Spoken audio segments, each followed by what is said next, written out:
O trabalho e o estudo estão em transformação na sociedade do hipertexto. A popularização da internet e a possibilidade de estarmos sempre conectados tem exercido grande influência nas formas de sociabilidade. É notório que estamos desenvolvendo mais atividades em movimento.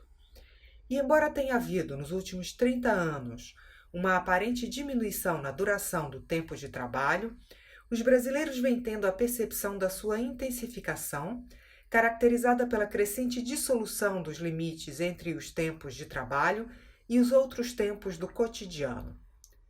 A flexibilização do trabalho e a aplicação de novas tecnologias de processo vem ocasionando profunda mudança na forma como o trabalho se organiza e nos deslocamentos. Neste contexto, compartilhar um espaço físico e fixo deixou de ser condição para a troca de informação. A democratização do acesso à informação também tem introduzido mudanças nos métodos e nas formas de aprendizagem, onde os meios de transporte e os locais de trânsito têm passado a operar como extensão da sala de aula. Com o aumento dos dispositivos móveis e da conectividade, as pessoas estão trabalhando enquanto se movimentam pela cidade? O que acontece quando os lugares onde as pessoas desenvolvem seu trabalho estão distribuídos em diversos pontos da metrópole? Nossa pesquisa buscou compreender esses fenômenos no Rio de Janeiro através de usuários dos espaços de coworking e do público que frequenta a cidade universitária da Ilha do Fundão. Uma outra questão que eu acho que nessa mudança, tá, que eu vejo, está exatamente nessa nova geração, e aí eu não estou falando nem dos jovens adolescentes, eu estou falando das crianças.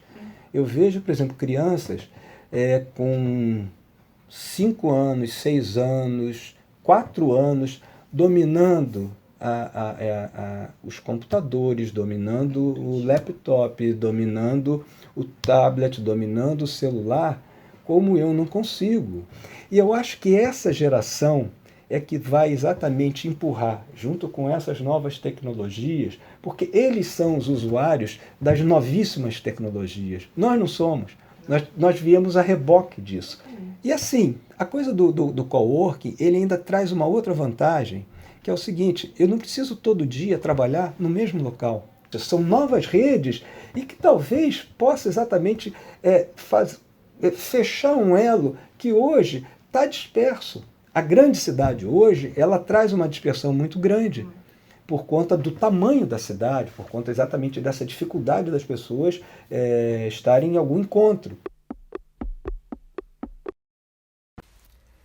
Os espaços compartilhados de trabalho, os coworkings, têm se popularizado por todo o país.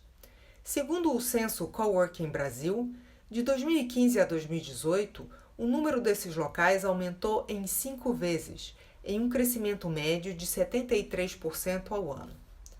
A cidade do Rio de Janeiro segue a mesma tendência. Se em 2013 existiam 11 deles em todo o estado, atualmente existem ao menos 102 espaços espalhados dentro dos limites da capital, localizados em sua maior parte nas zonas sul e central. Alguns dos diferenciais desses serviços em relação aos escritórios tradicionais são o custo e a flexibilidade. Existem dezenas de empresas ali que têm boa parte do time remoto, eles precisam apenas de uma sede pontual para reuniões e tudo mais, e aí o pessoal acaba também optando por espaços de coworking por ser uma coisa mais flexível. E eu acho que existe sim um movimento de grandes empresas. Não sei se ele vai substituir o escritório tradicional, eu acredito que não. Eu acredito que para algumas empresas ainda faz muito sentido ter o escritório tradicional, mas para outras eu acho que pode fazer sentido e ser uma coisa complementar. Eu acho que vai acabar, em vez de tu precisar abrir, por exemplo, uma segunda sede numa cidade que tu não tem tanta força ainda, tu pode começar num espaço de coworking. Então tudo que eu faço é por telefone. Se precisar ter alguma reunião, alguém da região vai, mas eu não preciso estar na localidade, né, para poder fazer meu trabalho. Então, assim, se eu precisar fazer reunião, eu faço por Skype, se for algo muito importante, que a gente envie alguém presencialmente. Mas a maioria das reuniões são por Skype, ou então telefone, esclarecendo dúvidas do WhatsApp. Então, você não precisa estar presencialmente com a pessoa para poder conseguir comercializar aí o produto. No momento de crescimento econômico vivenciado pelo país na última década, os espaços de coworking cumpriram um importante papel na inserção de autônomos e novos empreendedores no mercado de trabalho, ao oferecer um endereço comercial que lhes desse mais credibilidade, serviços de secretariado e networking. Por outro lado, no atual momento de recessão, vem sendo uma forma de baratear os custos de um aluguel comercial e serviços de manutenção. Eu acho que faz muito sentido o espaço de coworking, principalmente no Brasil, porque empreender no Brasil é muito difícil. Então, a gente sabe de toda a burocracia que tem para tu alugar um imóvel, tu vai ter que comprovar a renda, tu vai ter que ter um fiador, tu vai te comprometer com um aluguel de 12 meses, quando tu sair, tu vai ter que, de repente, reformar o local, tu vai ter uma multa de rescisão de contrato. Às vezes, as empresas no Brasil não duram nem 6 meses, e aí tu já te comprometeu com um aluguel de 1 ano, então tu vai ter que ter uma multa ali de rescisão. Então, tudo no Brasil para empreender é um pouco complicado. E quando tu vem um modelo onde tu chega de manhã, assina um contrato, paga uma mensalidade e ao meio-dia tu tá com o escritório montado e pronto para colocar o teu time, eu acho que faz muito sentido. Em uma breve consulta ao site da WeWork, uma das maiores redes de coworking do mundo, é possível encontrar espaços equipados e com serviços que variam de acordo com os planos mensais. Alguns deles ocupam edifícios corporativos que anteriormente abrigavam empresas de grande e médio porte. Da mesma forma, há grandes empresas funcionando dentro de ambientes compartilhados. Tem as empresas que são parceiras, né? Hoje em dia a gente tem a Petrobras também, que eles chegaram e fizeram um contrato de 3 anos, né? Então, assim, é um contrato bem longo e é da Petrobras mesmo, não é terceirizado. A WeWork não é a única rede internacional presente na cidade. A Regus possui 16 centros chamados de Business Lounge.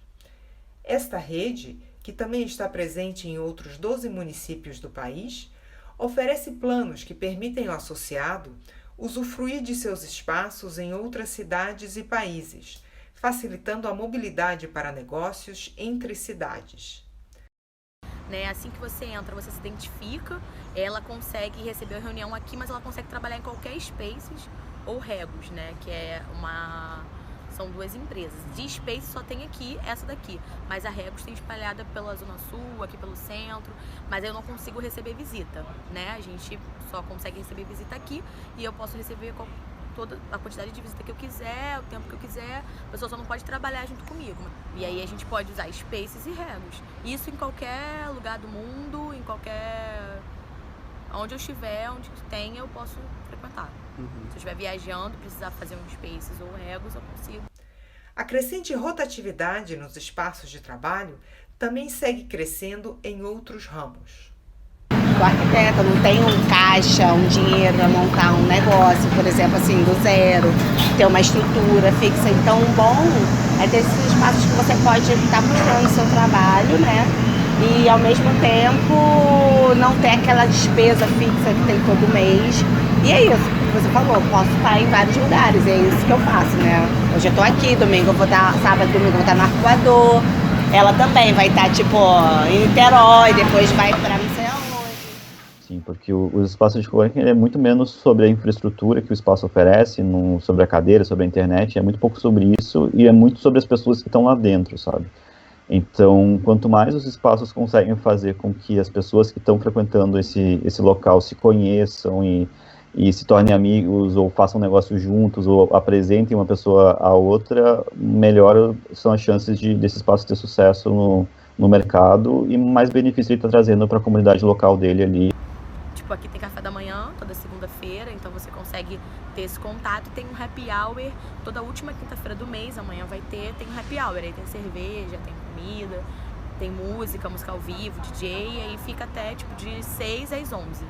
Então, tipo, e aí é uma interação total, você fala com todo mundo de todas as empresas, porque tem muita empresa pequena. A cidade universitária da Ilha do Fundão é o principal campus da Universidade Federal do Rio de Janeiro, onde, além das atividades acadêmicas regulares, também se desenvolve pesquisa avançada por empresas privadas nos polos tecnológicos. Todas essas atividades movimentam uma população flutuante de aproximadamente 90 mil pessoas por dia. Embora em localização central, a conectividade do Fundão à metrópole é somente rodoviária e são poucas as linhas de ônibus que têm o campus como destino. Isto impõe aos usuários de transporte público transferências que, na maior parte das vezes, resultam em longos tempos de viagem que podem variar entre 1 até 3 horas. Alunos, professores, técnicos e demais profissionais que frequentam o Fundão estariam desenvolvendo atividades de estudo e trabalho em movimento? Bateu essa claquete. Oi, meu nome é Matheus, eu sou aluno de Arquitetura e Urbanismo da UFRJ, do Fundão. Eu moro atualmente em Niterói, mas eu já morei em São Gonçalo também. E aí isso me deu 2 perspectivas com relação ao trajeto. Chegando da faculdade, eu pego 2 ônibus, vindo de Niterói para cá, e levo em torno de 1 hora, 1 hora e meia para chegar aqui. Faço a integração. Quando eu morava em São Gonçalo, que o tempo de trajeto era maior, era de aproximadamente 3 horas no deslocamento, na ida e 3 horas na volta, eu entendia que esse tempo que eu passava dentro do ônibus tinha que ser aproveitado de alguma forma, senão era tempo perdido. Eu sempre adaptava um pouco o meu trajeto para pegar esses ônibus nas estações finais e aí conseguir ir sentado, e sentado eu consegui fazer um número maior de atividades, assim, como ler. Quando eu me mudei para Niterói, que o tempo passou a ser menor e eu não tinha essa opção de escolher esses pontos terminais onde eu ia sentado, então geralmente eu ia em pé, e isso eu passei a desconsiderar o tempo dentro de um transporte público como tempo de trabalho. O deslocamento para trabalho é algo que, historicamente, constitui a forma como as cidades vão se organizando. A gente emplaca no Brasil em torno de um carro a cada 10 segundos. É um número absurdo de automóveis que são despejados nas cidades, que não tem condição de se adaptar a isso e vão gerando engarrafamentos cada vez maiores. E as soluções coletivas de mobilidade vão ficando estranguladas. Os motoristas de aplicativo, por exemplo, que é uma espécie de fenômeno contemporâneo muito importante de compreensão para tanto a mobilidade quanto para o trabalho, vocês percebam que eles surgem e cada vez mais interferem na cidade, impedindo o desenvolvimento de um transporte coletivo público de maior qualidade, porque a solução dada ela vai ser feita a partir de uma lógica privada do automóvel, de cada um quer fazer essa mobilidade, mas utilizando o automóvel, que não é um meio adequado para isso.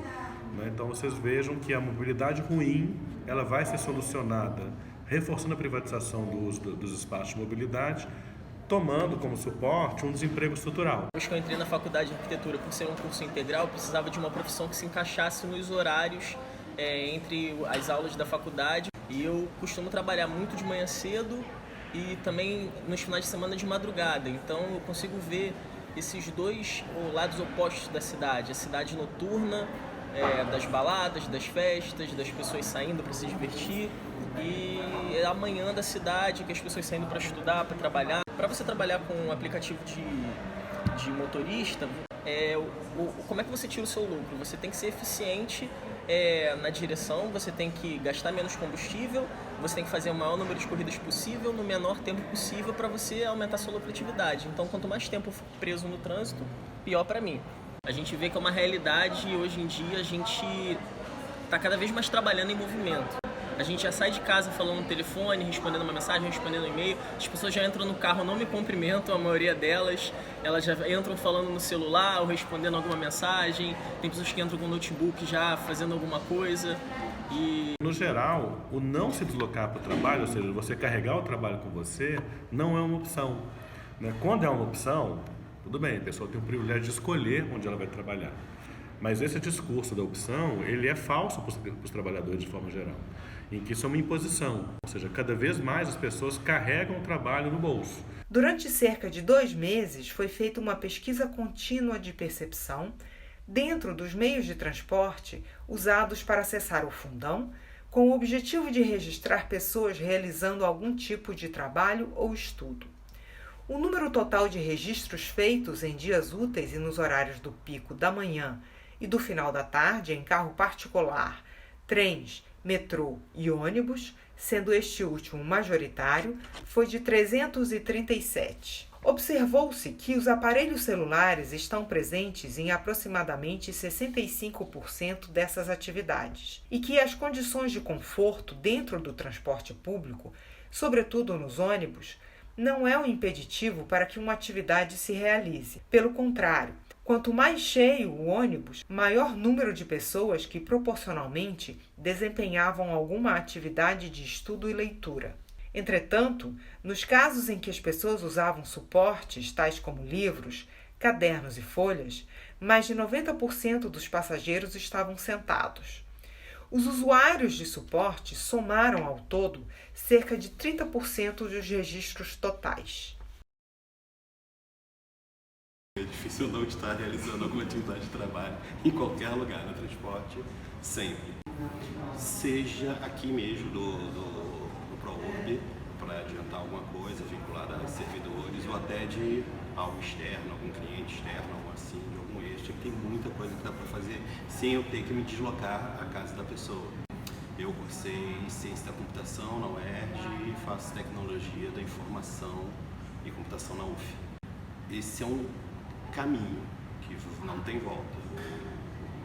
O horário de trabalho hoje se estende muito além do seu local. Claro que a área de tecnologia tem de ser muito mais abrangente nesse sentido, entende? Mas em breve todas as áreas vão ter acesso a isso. Hoje, sei lá, um porteiro de um prédio, tem muito prédio, muito condomínio que tem uma tecnologia absurda. Então o cara, do celular dele, ele consegue fazer um acesso ao monitoramento de câmeras, por exemplo. Porque se você não sabe, com certeza, quem vai da onde para onde, você não pode fazer mais um metrô. Porque não vai ter demanda, porque cada um vai num horário e tal. É a morte do transporte público e tal, como a gente conhece. Porque o trabalho, né, que como era, né, antigamente, está acabando. Né? Você não tem mais esse vínculo, ou não vai mais todo dia. A quantidade de empresas que atualmente dão um dia de home office é enorme. Agora a economia da internet das coisas, esse tipo, que não te prende mais a um determinado lugar físico, né? A própria questão do carro, você não precisa mais ter carro, né? Você precisa ter um celular, que é um bom celular, uma boa rede, né? Para não cair tua internet. Então quando você fala assim, não, como é que vai ser o futuro? Quando tiver carro autônomo, eu acho muito pouco provável que a gente tenha a necessidade de ter todo dia. Também ao longo de 2 meses, foi difundido um questionário nos canais digitais internos da cidade universitária, para obter mais informações sobre as atividades desempenhadas em movimento. Das 211 respostas obtidas, cerca de 75% disseram usar o tempo de deslocamento no transporte para desenvolver algum tipo de trabalho ou estudo. Os outros 25% que não fazem dizem preferir aproveitar o tempo para descansar da rotina. Entre os que fazem atividades móveis, a grande maioria declarou fazer atividades de leitura, de onde 66% disseram contactar pessoas por e-mails, ligações e mensagens, cerca de 54% faziam pesquisa de informações e 37% anotavam questões relacionadas ao trabalho. A maior parte das atividades é feita individualmente, mas existe um número considerável de trabalhos compartilhados, o que se verifica pela quantidade de pessoas que disseram usar aplicativos de armazenamento de dados em nuvem, tais como Google Drive e Dropbox. A bicicleta é quase impossível. É impossível você, no máximo, uma ligação ou outra. E assim mesmo, às vezes você está, por exemplo, na orla. Uma vez eu tentei fazer uma ligação na orla de Copacabana ou Ipanema. Eu tentei manter uma ligação na bicicleta e achei engraçado que a ligação não se manteve, não sei porquê. Como arquiteto, eu não consigo me ver... Tem um problema muito grande com as questões gráficas, né? O desenho, eu estou toda hora trocando de óculos. O desenho, ele exige mais do que a leitura. Eu acho que o trabalho do arquiteto dentro do automóvel vai ser mais o arquiteto coordenador do que o arquiteto desenhador. Então, esse trabalho à distância aqui no Rio, você tem problemas grandes por buracos de conexão, de comunicação. A gente depende basicamente de 4G. Por exemplo, daqui para minha casa, que é na Praça Seca, eu tenho buracos. Aqui dentro do Fundão, eu tenho buraco em Bom Sucesso, parte da Penha e Madureira. Então, nesse trajeto eu fico desconectado, eu tenho acesso só à telefonia. Além do problema de energia no transporte, você tem aqueles conectores instalados nos lugares errados, com uma energia completamente variável. Se você medir aquilo ali, você vê que ela está alternando demais para equipamentos muito sensíveis a essa variação.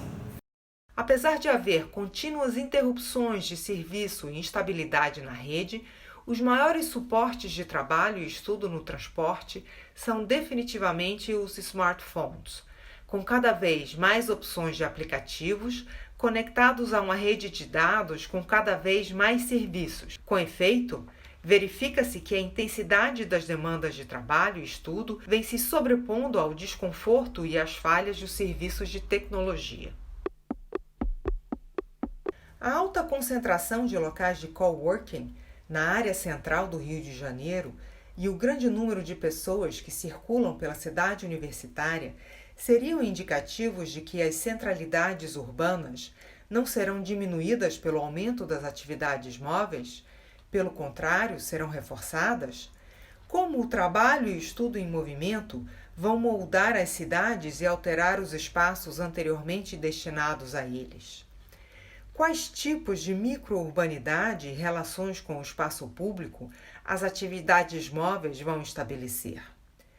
Como planejar as cidades e os transportes em virtude dessas novas mobilidades? Ainda é cedo para poder afirmar como os avanços tecnológicos moldarão não só a vida, como a governança nas cidades, a automação, a internet das coisas, a mobilidade elétrica e o 5G. Da mesma forma, ainda é incerto em que medida os novos sistemas de energia serão distintos na cidade do futuro, frente às alterações na geração, na distribuição e no armazenamento da eletricidade. Também está em aberto a forma com que se lidará com a pressão pela descarbonização e o crescimento do risco climático. No caso de como a gente migrar para o baixo carbono nessa questão de transporte para Fundão e do Fundão, a gente fica realmente muito limitado às opções que a cidade oferece, porque isso são exatamente as conexões da cidade onde você não consegue ter nenhum tipo de modo de transporte que não seja realmente sobre rodas, porque todas as ligações já estão feitas nesse sentido. O Fundo Verde ele é um redirecionamento da rubrica do imposto. O imposto ele é pago, só que esse imposto, ao invés de ir para o Estado do Rio de Janeiro, que é o imposto estadual, ele vai para o fundo. Uma outra questão que eu acho que realmente seria muito importante para aqui, para a gente, e para o Rio de Janeiro também, é usar o transporte pela Baía de Guanabara. Que é o aquaviário, que você tem aqui, que não é mar aberto, portanto não tem ondas nem nada. Aí vem a questão de que, normalmente, quando você está avaliando as possibilidades desse transporte com mais gente, etc., você só tem uma demanda maior no início da manhã e no final do dia. E aí, o que faz no meio do tempo? Se tiver uma barca, alguma coisa assim. Aí, para compensar aquilo não ter demanda, a tarifa vai lá para o alto. Aí, quando a tarifa vai lá para o alto, ninguém vai usar porque fica muito caro.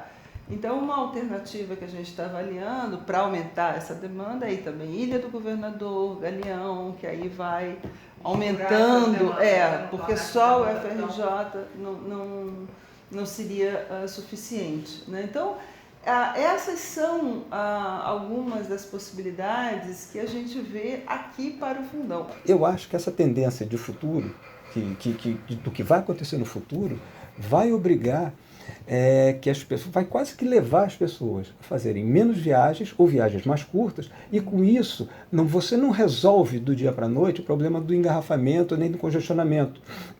Mas eu acho que isso vai dar uma nova cara para a cidade, e a sensação que eu tenho não é daquela cidade do futuro que é toda conurbada, está todo mundo brigando por um espaço. Não, é uma cidade que quase que por imposição das novas tecnologias, essa cidade muda. Eu acho que a Ilha do Fundão ela vai se adaptar a esse novo modelo. O município tem que ter um gestor do seu transporte. Esse gestor, ele não é metrô, ele não é trem, ele não é aplicativo, ele não é ônibus, ele não é nada. Ele é um gestor de uma opção vasta de formas de se locomover. O que sim podemos reconhecer, entretanto, é que estamos em um processo de vertiginosas mudanças, onde as mobilidades ensejam novos hábitos e formas de organização da vida nas cidades, trazendo, em ritmo acelerado, um novo mundo de possibilidades.